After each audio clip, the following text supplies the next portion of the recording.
Bien-aimés dans le Seigneur, je vous remercie encore une fois de m'accueillir dans vos maisons. Vie en Christ, votre émission. Nous allons continuer notre partage où nous sommes entrés dans le second volet du chrétien et de la guerre. Nous sommes entrés dans ce volet spirituel. Oui, parce que notre bataille, elle est bel et bien spirituelle. Nous avons une bataille que nous devions livrer. Et nous devions être conscients de cela. Parce que si nous ne sommes pas conscients de cette réalité-là, nous savons très bien que nous allons vers l'échec. Nous allons bien sûr prendre notre verset de base, un des versets de base, parce qu'il y en a quand même deux. D'abord, c'est celui des Éphésiens. Celui des Éphésiens, je veux le lire avec vous. Qu'est-ce que ce verset nous dit dans le chapitre 5, à partir du verset 10? Au reste, frères, fortifiez-vous donc dans le Seigneur et par sa force toute puissante. Revêtez-vous de toutes les armes de Dieu, afin de pouvoir tenir ferme contre les ruses du diable. Car nous n'avons pas à lutter contre la chair et le sang, mais contre les dominations, contre les autorités, contre les princes de ce monde des ténèbres, contre les esprits méchants dans les lieux célestes. C'est pourquoi prenez toutes les armes de Dieu, afin de pouvoir résister dans le mauvais jour et tenir ferme après avoir tout surmonté. Tenez donc ferme et à vos reins la vérité pour ceinture. Revêtez la cuirasse de la justice. Mettez pour chaussure à vos pieds le zèle que donne l'évangile de paix. Prenez par-dessus tout cela le bouclier de la foi, avec lequel vous pouvez éteindre tous les traits enflammés du malin. Prenez aussi le casque du salut et l'épée de l'esprit qui est la parole de Dieu. Faites en tout temps par l'esprit toutes sortes de prières et de supplications. Voilà donc en pratique notre verset de base, nos versets de base, entre parenthèses, pour lequel nous sommes en train de lancer cette étude, pour laquelle nous avons lancé cette étude, pour essayer de nous permettre de comprendre là où nous sommes. La fois dernière, dans cette introduction de cette seconde partie-ci, dit des choses très importantes et dit des choses qui sont aussi très difficiles à accepter pour certains. Mais c'était des réalités. Il fallait que je le dise à ce moment-là et non pas dans des épisodes qui viennent, afin que vous compreniez lorsque les mêmes types de paroles sortiront, pour quelles raisons je ferai référence à cela. Alors, revenons un peu et un tout petit peu sur certaines réalités que j'ai dites. Premier élément, c'est que nous ne devons jamais rester à la défensive. J'essaie d'expliquer que lorsque une nation est attaquée, elle se met en défensive. Mais elle ne peut pas rester comme cela. Parce que si elle reste comme cela, elle risque d'être dominée en tant que telle. Pour sortir de la domination en question, il faut lancer la contre-offensive. Sans contre-offensive, il n'y a pas de victoire. Retenez cet élément-là. Autant cela est une réalité dans ce monde ici, autant cela est une réalité dans le monde dit spirituel, ce monde dans lequel nous sommes appelés en fait à combattre. Je peux être dans une position défensive, mais je ne peux pas y rester. Parce que dans la position défensive, il y a un danger. Le danger, c'est lequel? C'est le danger où une brèche peut être ouverte par l'ennemi et qui fera que je puisse échouer. Et qui fera que je puisse perdre la bataille. Retenez cela. Même si les Écritures nous disent que l'ange de l'Éternel campe, oui, il campe, cela est vrai, il va camper, c'est son ordre de camper. Mais tu restes dans une situation de défense et une brèche peut être ouverte. Et j'ai essayé d'expliquer que la brèche, d'où peut-elle venir? Un moment de faiblesse, un moment où tu peux peut-être pécher sans le savoir. Tu as peut-être menti sans le savoir, ou tu as été poussé à commettre un acte que tu ne voulais pas, par lequel où tu reviendras au Seigneur demander pardon. Mais sache qu'en ce moment-là, une brèche va être ouverte dans ta défense. Savez bien que les Écritures nous disent très clairement que le diable, il est comme un lion qui rôde. Il rôde tout le temps. Donc, c'est-à-dire, qu'est-ce qu'il cherche en fait? Quand il va rôder autour de toi, autour de ta défense, il cherche la brèche qui va s'ouvrir. Au moment où il peut la voir en retard, tu as réussi à combler cela, c'est ok. Mais si tu prends du temps pour combler ta brèche et que lui, il voit cette brèche-là, il ne te lâchera pas.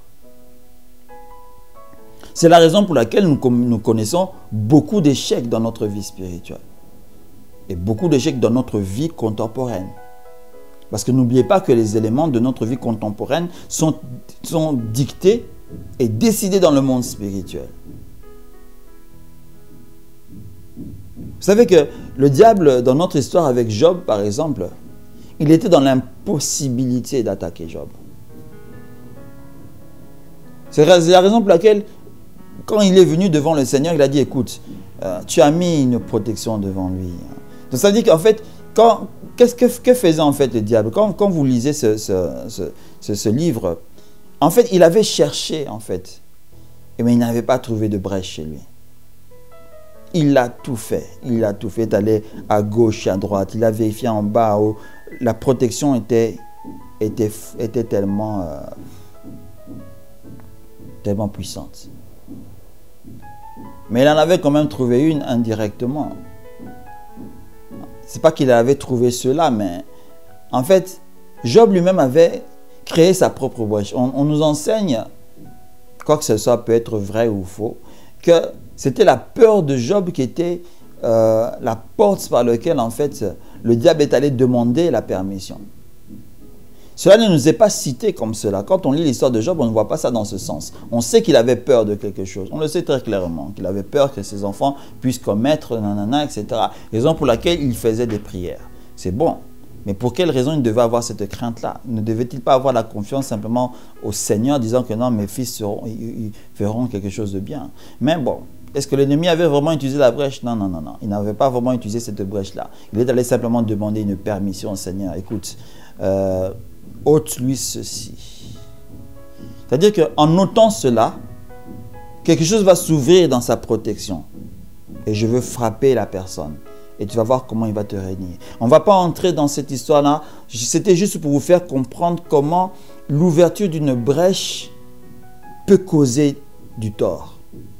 Regardez simplement chez Job, le tort que cela lui a causé. D'abord, c'était la pauvreté qui a frappé sa famille. Après, c'était la maladie qui l'a frappé. Maintenant, ramenons cela aujourd'hui chez nous. Vous croyez qu'il n'y a pas de personnes, entre parenthèses, de l'état de Job dans ce monde actuel? Souvent, nous sommes entourés de personnes, de chrétiens et autre chose, etc. Mais nous ne connaissons pas toujours la vie de ces personnes. Nous ne connaissons pas comment ils vivent en réalité.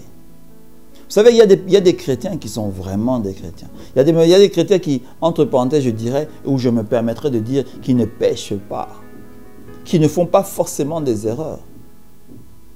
Mais ils ont une telle intimité avec le Seigneur que quand toi tu le regardes comme ça, tu te demandes, waouh, où est l'erreur chez cette personne-là? Ce genre de personnes-là, qui sont souvent à la défensive, la plupart du temps,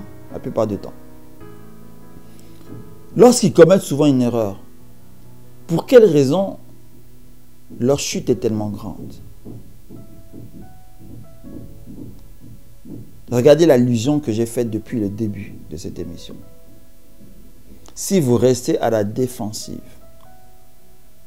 avec l'ennemi de votre âme, soyez-en sûrs que vous n'ouvrirez aucune brèche. Parce que le jour où vous allez en ouvrir une seule, il ne vous ratera pas. Il ne vous ratera pas. Vous savez que je vais revenir sur une histoire de l'évangile pour vous faire comprendre cet élément. Même si on peut dire que les disciples n'étaient pas encore des chrétiens, entre parenthèses, tout ça, etc. Mais regardez, prenez ce fait comme tel. Pour quelle raison le Seigneur Jésus avait prié pour Pierre? Le Seigneur savait qu'il allait ouvrir une brèche et l'ennemi n'allait pas le rater. Mais malheureusement, cette brèche allait s'ouvrir. Mais le Seigneur a prié pour lui, pour que Dieu lui fasse miséricorde. Parce qu'il savait très bien que l'ennemi n'allait pas le rater. n'eût été la prière du Seigneur Jésus, on ne sait pas quel aurait été l'état de l'apôtre Paul lorsqu'il a renié au 3e chant du coq. C'est là que l'ennemi ne l'avait pas raté. Hein. C'est là que l'ennemi l'a mis tous les doutes du monde. C'est là qu'il lui a fait comprendre que tu n'es rien. C'est là qu'il lui a fait comprendre que tu n'es même pas digne de l'enseignement que tu as eu avec ton maître. À un tel point que l'apôtre Pierre, à l'époque, il ne l'était pas. C'était désarmé. Et il est allé se cacher. Et on sait très bien qu'il avait même repris sa vie de pécheur. Mais la prière du Seigneur Jésus, c'était pour protéger spirituellement Pierre pendant toute cette période-là.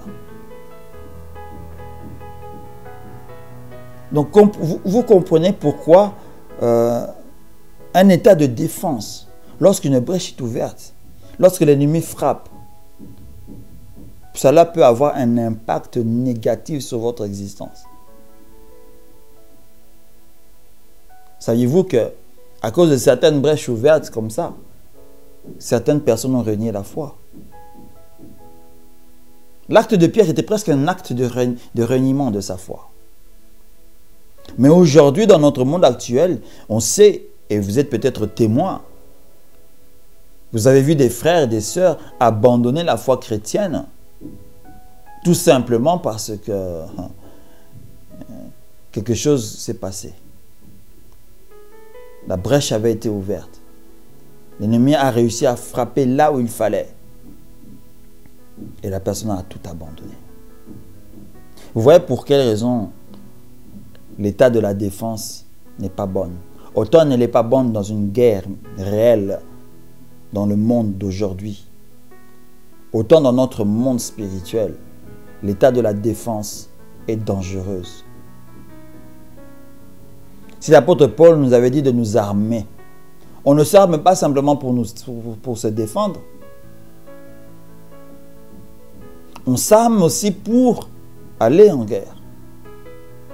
Et tout à l'heure, il a bel et bien prévenu que sachez que cette guerre-là, elle est dans le monde spirituel. On doit être capable d'y aller. À toi qui me suis aujourd'hui, à toi qui m'écoute aujourd'hui, à toi qui me regarde aujourd'hui, pose-toi déjà la question, est-ce que je vais dans ce monde-là pour me battre? Ou est-ce que je suis toujours dans une position de défense en fait? Est-ce que je vais arracher mes bénédictions, comme on le dit souvent? Est-ce que je vais me battre pour ces éléments-là? Ouais, hein, le combat spirituel, ce n'est pas n'importe quoi. Souvent, nous utilisons ce terme abusivement, sans pour autant entrer dans la profondeur de sa définition. Savez-vous que lorsque nous faisons une guerre, il arrive que nous puissions être touchés d'une balle. Pas forcément mourir. Mais à un moment, nous pouvons nous blesser dans la guerre. Qu'est-ce que je veux dire par là? Je veux dire que vous pouvez être dans une position d'offensive maintenant. Ça veut dire que vous vous battez avec eux. L'ennemi vous touchera souvent. C'est la raison pour laquelle, dans certains combats, vous allez peut-être remarquer qu'il y a des situations qui peuvent se passer tout autour de vous. Dans votre famille, si vous êtes un père ou une mère, etc. Le diable peut utiliser certaines circonstances pour essayer en fait de vous affaiblir. Ce sont comme en fait des petites balles qui vous blessent, des petites balles qui vous touchent, des petites blessures qui apparaissent en fait. Mais cela ne dit pas que vous devez abandonner. Cela ne vous dit pas que vous devez arrêter le combat, mais que vous devez continuer parce que la victoire elle est toujours proche. Nous avons une assurance, vous savez. Moi j'ai toujours dit que être chrétien nous sommes comme des petits tricheurs, quoi. En fait, on sait que nous avons la victoire en avance parce que la Bible nous donne une promesse, que nos combats sont les combats de l'Éternel. Et donc, si c'est l'Éternel qui va combattre pour moi, il va forcément gagner. Donc, je suis déjà un vainqueur. C'est la raison pour laquelle les Écritures nous disent, mais je suis plus que vainqueur dans le Seigneur Jésus-Christ. Oui, donc je suis déjà un vainqueur. Donc cela veut dire que je ne peux pas avoir la peur de rester dans un état défensif parce que si je vais dans cet état de contre-offensive, je vais forcément être victorieux. Est-ce que tu as connaissance de ça? Parce que si je viens de te lire certains versets tout à l'heure, c'est pour que tu puisses être conscient de cette réalité. Pour que tu puisses être conscient de ça. Parce que si tu ne l'es pas, cela sera en fait un danger.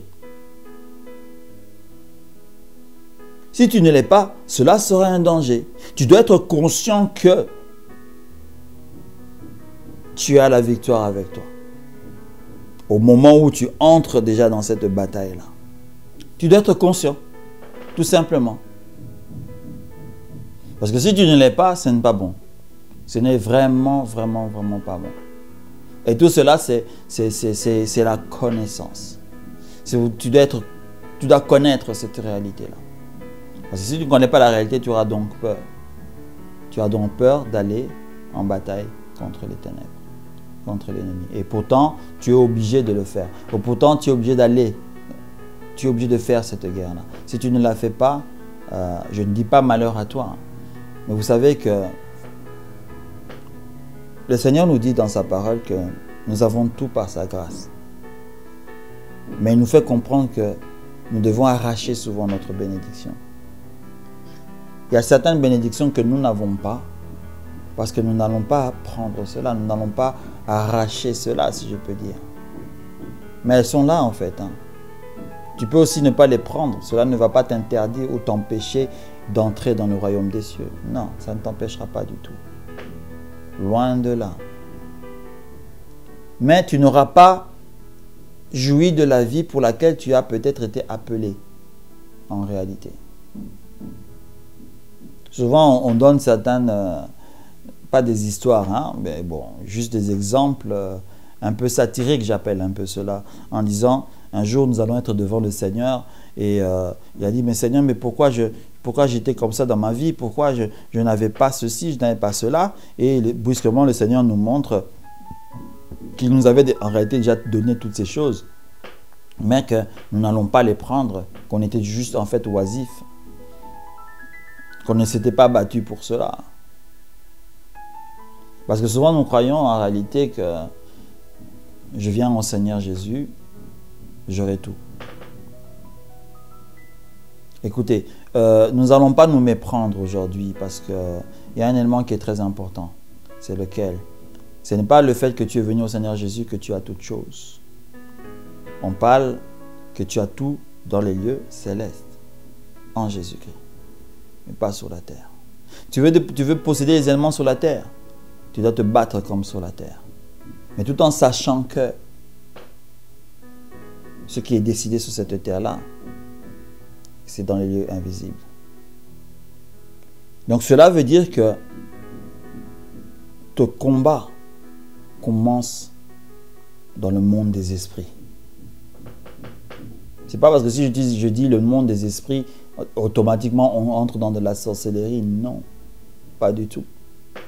Mais cette dimension-là, où nous disons que c'est la dimension des esprits, c'est là-bas que ce monde, ce monde est comme ça. C'est là-bas que nous devions aller pour nous combattre. C'est là-bas que nous devons aller pour faire du lobbying. C'est là-bas que nous devons aller pour faire de l'intercession. C'est là-bas que nous devons aller pour que des décisions puissent être prises en votre faveur. Et c'est là-bas où tu devras aller combattre ceux qui te combattent. Tu peux avoir des membres de ta famille qui te font souffrir spirituellement parlant. Mais c'est inutile ni de les haïr dans le monde physique, ni de leur faire du mal dans le monde physique. Parce que le combat qu'ils ont avec toi est dans le monde spirituel. Si tu veux leur faire du mal, pour qu'ils puissent arrêter, entre parenthèses, ce qu'ils sont en train de faire, va là-bas. C'est pas que le fait qu'eux sont des occultistes, toi aussi tu dois devenir un occultiste pour que tu puisses te rencontrer avec eux. Non, ne perds même pas ton temps à ça. Parce que toi tu as déjà la capacité d'entrer là-bas. Tu as déjà cette capacité de te présenter là-bas et de déclarer des choses. Vous savez que ne vous y trompez pas, n'y me prenez même pas. Je vais vous dire une réalité aujourd'hui. Le plus grand des sorciers, c'est toi devant un autre sorcier de ce monde. Parce que tu as les capacités, tu as le potentiel déjà préparé par le Seigneur pour lutter contre eux et pour les vaincre.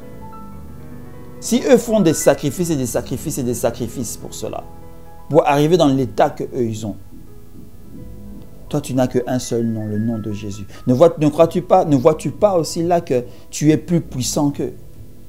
Ça veut dire que, si je peux le dire d'une manière ironique, c'était toi que eux devaient adorer au lieu d'adorer celui-là.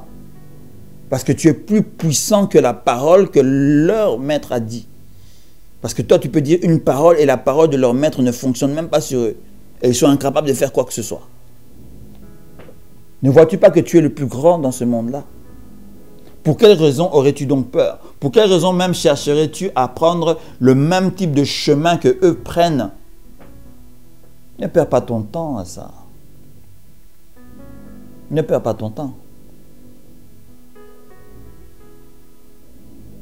Le monde est peut-être compliqué en fait. Les réalités que nous sommes en train de partager sont peut-être compliquées, si je peux le dire ainsi, mais c'est la stricte vérité. C'est comme cela.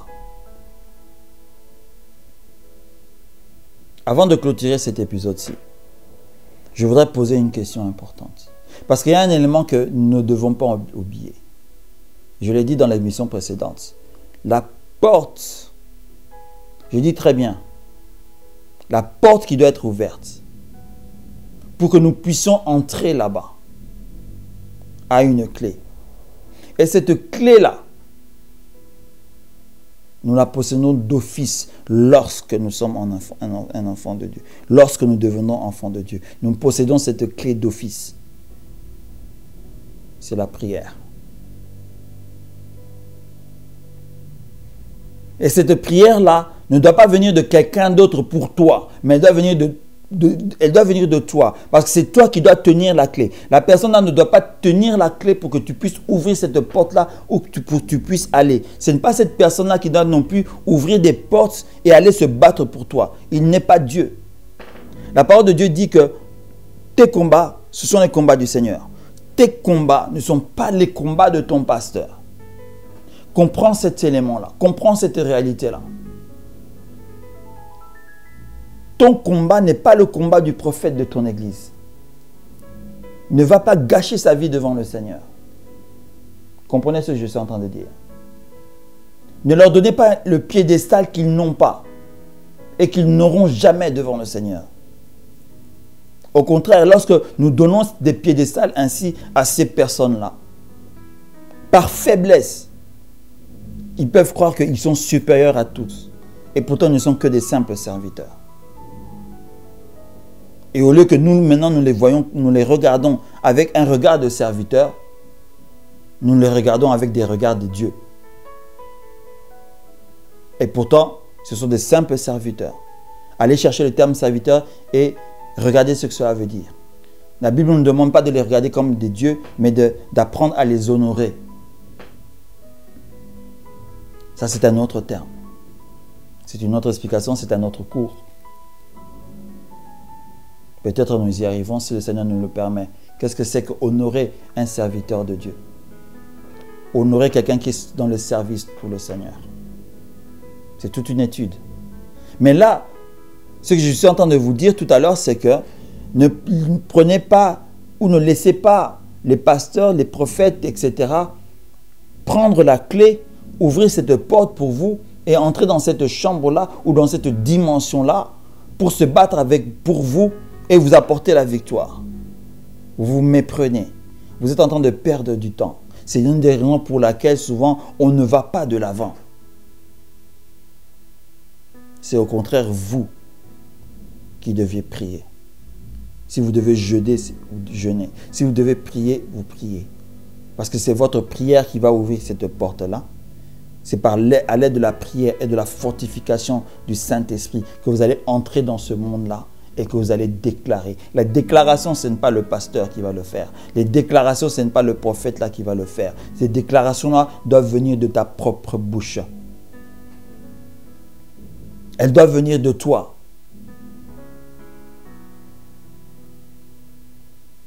Voilà le monde dans lequel nous sommes. Voilà la réalité chrétienne dans laquelle nous sommes en réalité. Mais que beaucoup ont oublié parce qu'ils ne sont pas enseignés comme ça. Et parce qu'ils ne sont pas enseignés comme ça, ils perdent maintenant leur temps. Et leur vie ne va pas de l'avant. Et comme leur vie ne va pas de l'avant, ils perdent leur temps. Ils sont d'une certaine manière maintenant dominés par des serviteurs ou des entre parenthèses serviteurs de Dieu qui vont profiter de cette faiblesse-là. C'est la raison pour laquelle j'ai toujours dit, pour clôturer notre session d'aujourd'hui, si tu es dans une église, si tu es dans une assemblée qui ne t'apprend pas à prier, qui ne t'apprend pas à jeûner, mon frère, tu n'as pas ta place là-bas. Sors de cette église. Ferme ta porte. Cherche là où tu vas apprendre afin que tu sois indépendant. Parce que tu as des contre-offensives à faire. Et si on ne t'apprend pas ça, tu vas gâcher ta propre vie.